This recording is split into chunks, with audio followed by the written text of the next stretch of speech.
Estas ruínas são o vestígio impressionante do trabalho intenso de várias gerações de homens. A natureza depositou neste local uma riqueza mineral gigantesca que ao longo de mais de 100 anos foi explorada até à exaustão. Durante esse período, arrancaram-se do subsolo deste local mais de 20 milhões de toneladas de pirites cúpricas, a matéria bruta de que se retirou cobre, enxofre e ácido sulfúrico.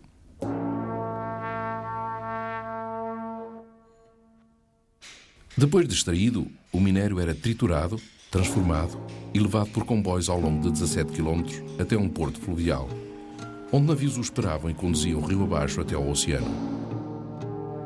Em locais distantes, alimentava o crescimento de indústrias metalúrgicas e químicas, o desenvolvimento imparável da Revolução Industrial. Tudo isso pertence ao passado. O último pedaço de minério foi extraído em 1962. As minas morreram e foram abandonadas.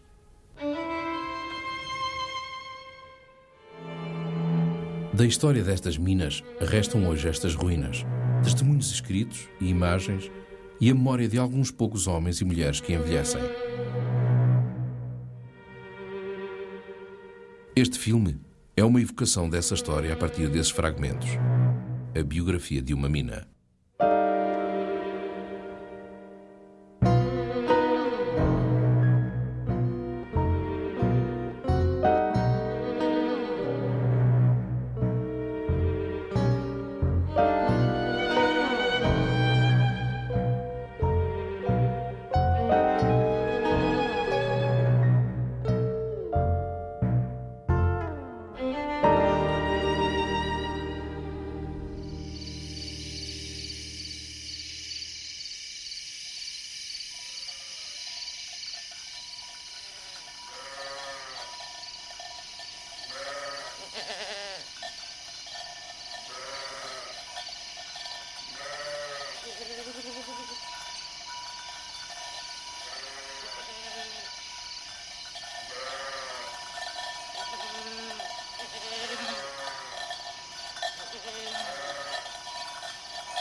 Algumas regiões do mundo parecem ser alheias à voragem do tempo e da história. Longe das principais vias de comunicação e centros urbanos, demasiado pobres para atraírem mais do que um raro número de pessoas, permanecem isoladas, entregues a si mesmas numa milenar quietude.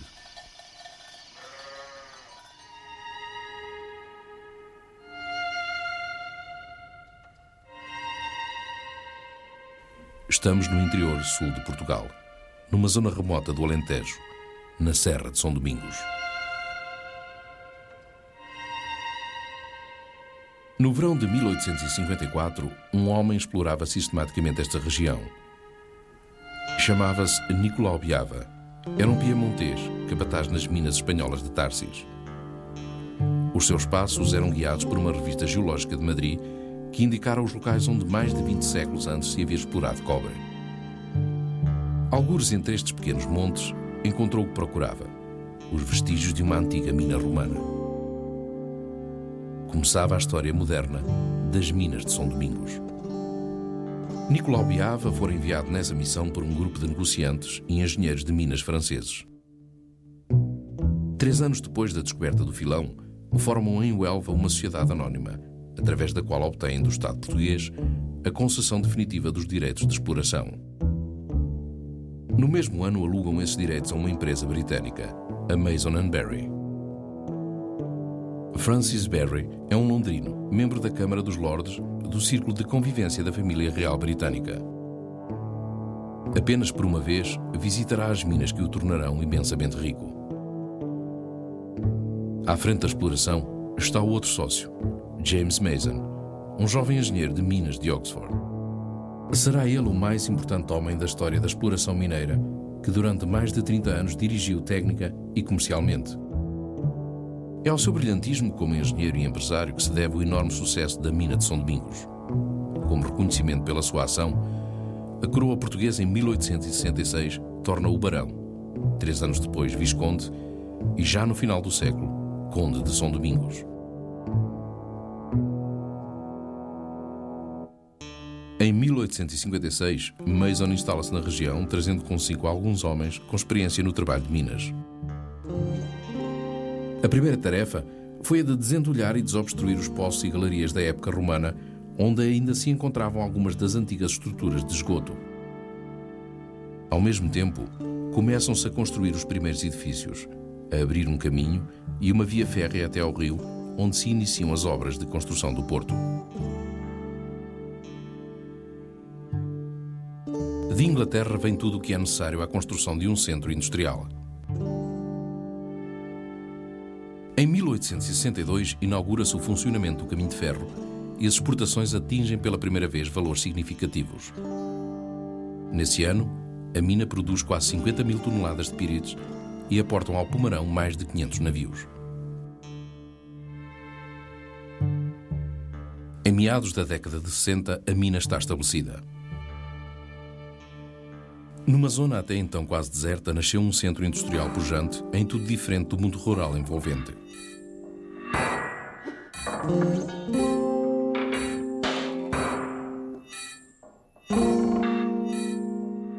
Porém, não muito distantes, espalhadas ao longo do maciço cúprico ibérico, num raio de 70 km, encontram-se outras comunidades semelhantes. São Domingos, Társis, Rio Tinto e Aljustrel formam no seu conjunto um meio industrial periférico, onde circulam pessoas e ideias e que terão uma história em muitos pontos comuns.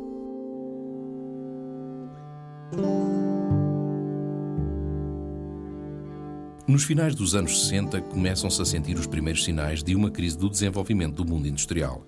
A procura das pirites diminui progressivamente e os preços baixam nos mercados. As minas lutam pela sobrevivência. Mason decide então mudar o regime de exploração, que agora se fará não apenas em profundidade, mas também a céu aberto. Abre-se assim uma enorme corta cujo progressivo alargamento vai obrigar à demolição de grande parte dos edifícios do aldeamento mineiro original.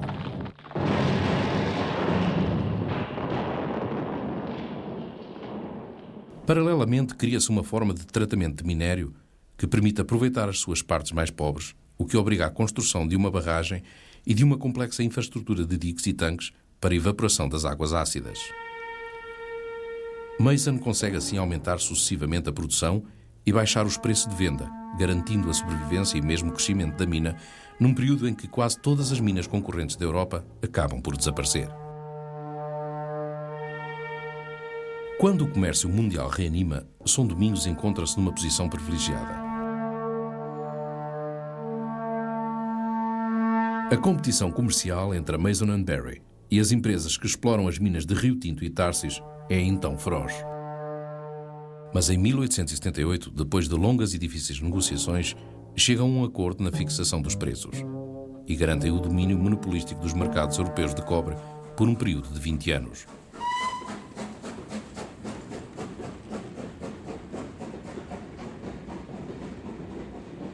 Na década de 80, a mina de São Domingos atinge o seu apogeu. São frequentes os anos em que a produção se aproxima ou ultrapassa mesmo as 400 mil toneladas. A mina abastece quase 50% do mercado britânico e exporta ainda para outros centros industriais da Europa e da América do Norte.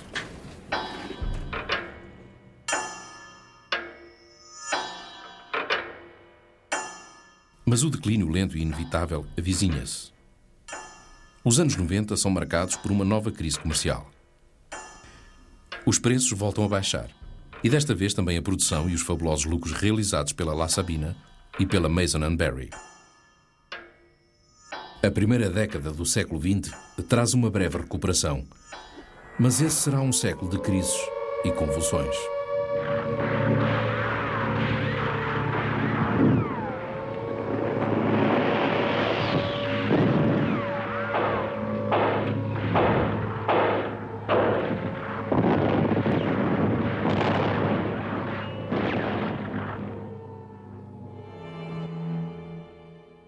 Nos períodos de maior depressão, as minas chegam a parar, e desde há muito que os mercados europeus e mundiais são dominados pelas minas de Rio Tinto e por minas norte-americanas. A sobrevivência da Mason & Berry e da mina depende agora de novos investimentos que permitam o aproveitamento para enxofre das pirites pobres que se buscam a cada vez maiores profundidades.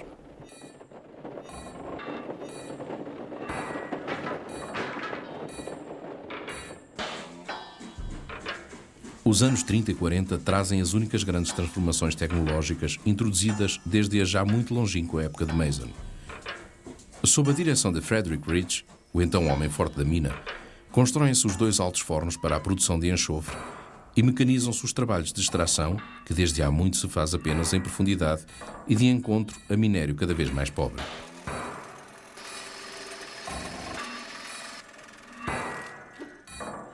O enxofre de São Domingos é a partir de então vendido exclusivamente à CUF, cujos barcos, ao longo de 20 anos, o conduzirão às indústrias químicas do Barreiro.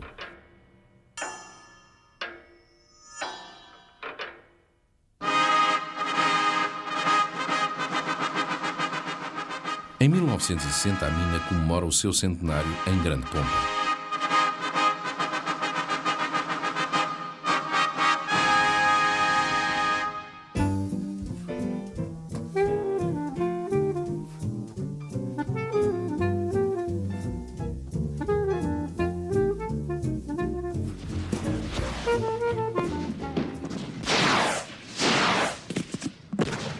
Mas é uma falsa celebração, porque desde há muito todos estão conscientes da proximidade do fim. Os 100 anos são a velhice da mina, que nesse período esgotou o enorme filão que foi a sua razão de ser.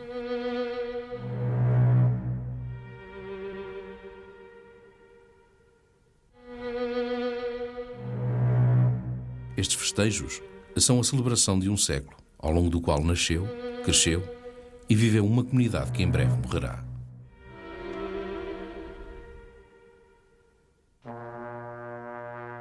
Dois anos depois do centenário, em 1962, a exploração termina.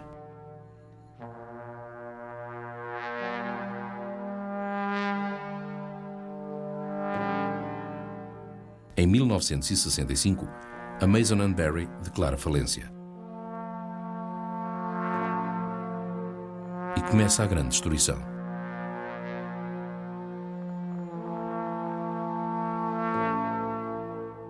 O que restou ficou entregue ao tempo e ao abandono.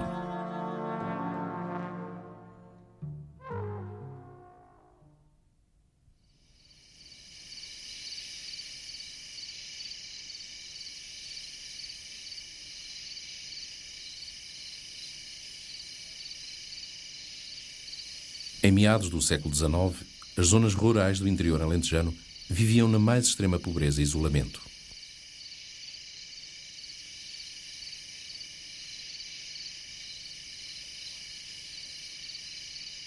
A maior parte da população era constituída por proletários rurais que viviam do trabalho sazonal na agricultura extensiva dos grandes latifúndios que dominavam a região.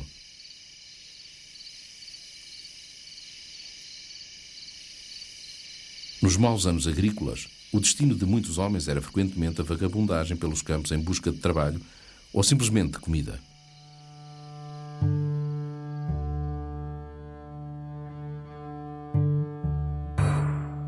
Nos primeiros anos da exploração, a mão de obra mineira foi recrutada entre esse proletariado rural.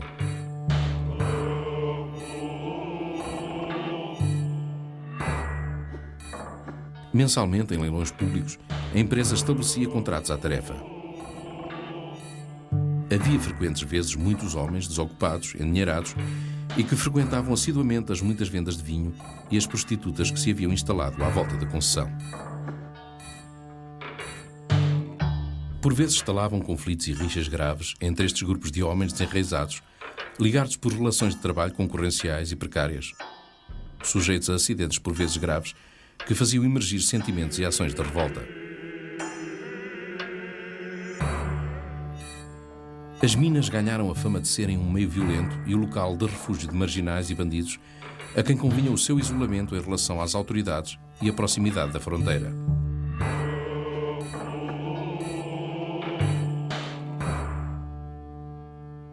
Em 1865, ocorre o primeiro conflito de trabalho realmente grave. Desejando a antecipação do pagamento, mais de 400 homens unem-se numa revolta. Há tiros, perseguições e agressões. O dinheiro dos salários é roubado. 2 dias depois chega o exército, que prende e leva consigo os líderes do motim.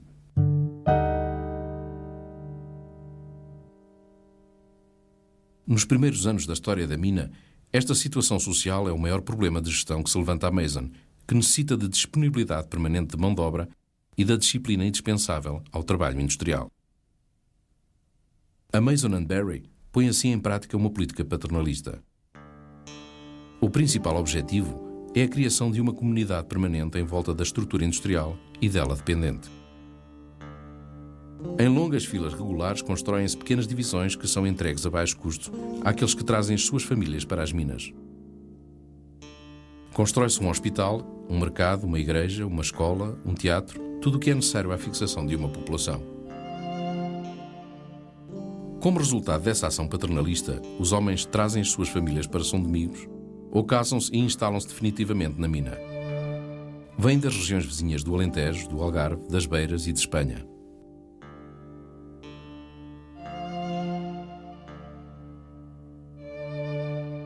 É uma transformação que não terá retorno.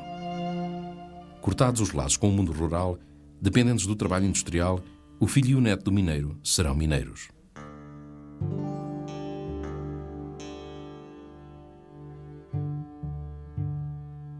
Quarenta anos depois do motim, o núcleo urbano de São Domingos tem mais de 8.000 habitantes permanentes. A maioria destas pessoas nasceu e viveu toda a sua vida em São Domingos, segundo um modo de vida que se arrastou ao longo de 3 gerações.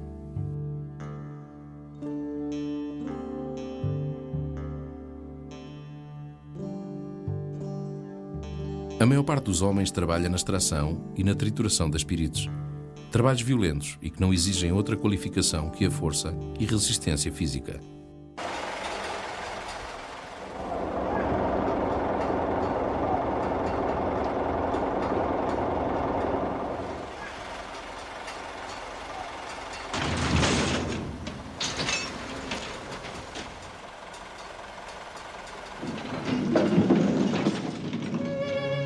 Trabalham 6 dias por semana em turnos de 12 horas, de dia ou de noite. Não são funcionários da empresa e não têm assim trabalho garantido.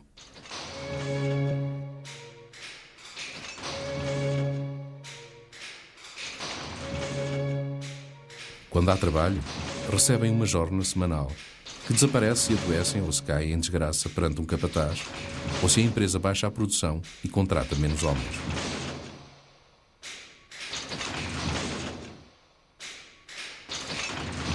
Nesse momento, eles e as suas famílias, por vezes muito numerosas, ficam reduzidos à mais absoluta das misérias.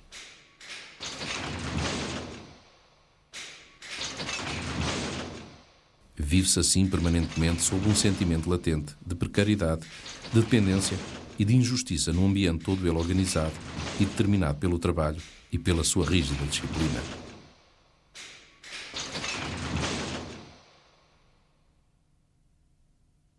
As explosões individuais e localizadas de revolta que um tal ambiente propicia suscitam de imediato a intervenção da guarnição do Exército, aí estacionada desde o motim de 1865, ou do corpo privativo da polícia da empresa. Mas de Rio Tinto vêm notícias importantes. Sabe-se dos grandes levantamentos de mineiros com manifestações, tiros e mortes dirigidos contra a empresa estrangeira. Ouve-se pela primeira vez falar dos dirigentes revolucionários desses movimentos e dos seus ideais a que chamam socialistas e anarquistas. De Lisboa e da sua efervescente vida política vêm propagandistas que falam de greves, de justiça e de liberdade, do socialismo, da república e do futuro. Durante anos, esses propagandistas revolucionários inflamaram o imaginário social alentejano com uma retórica demagógica e populista que prometia para o ano próximo tudo o que o presente recusava. Esses discursos foram compreendidos pelos seus destinatários à luz de aspirações antigas e de um fundo milenário subconsciente. Em outubro de 1910, dá-se em Lisboa a Revolução Republicana. A notícia da Revolução e o desaparecimento ou a indefinição dos poderes tradicionais abrem um espaço momentâneo de ação às populações rurais alentejanas que pensam ter chegado ao amanhã prometido. Logo depois da Revolução, à velocidade de um incêndio que alastra a todo o Alentejo e se prolonga pelos anos de 1911 e 12, há comícios, greves e... Nesse momento, a mina de São Domingos terá desaparecido para sempre.